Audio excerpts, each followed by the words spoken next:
Today we're going to learn how to install a WB Series whiteboard by Luxor. Insert the tray into the bottom groove on your whiteboard. Slide the tray to the center.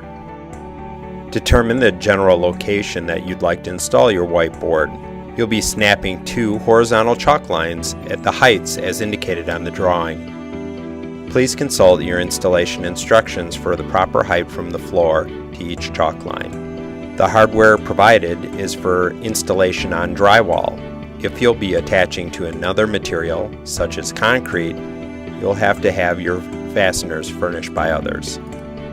If attaching to drywall, you'll need to drill 8 1/4-inch diameter holes as specified on your drawing. Snap a chalk line between the two marks that have been made from the floor to the bottom. Next, snap a chalk line between the two markings at the top.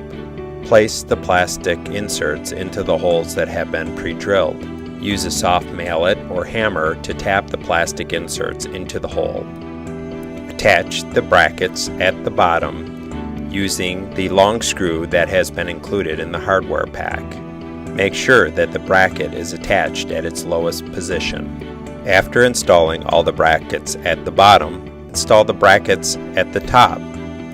Make sure to install the brackets at the top at their highest position. You will later tap these down using a hammer.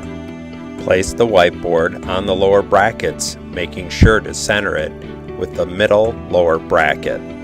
Attach the bracket at the bottom to the wallboard using the short screw that was provided in the hardware pack.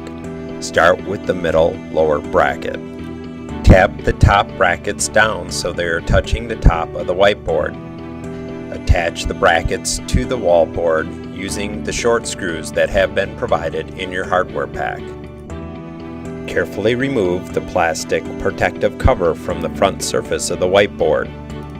Now you are ready to begin enjoying the use of your new whiteboard from Luxor. For downloadable instruction sheets and more, visit LuxorFern.com.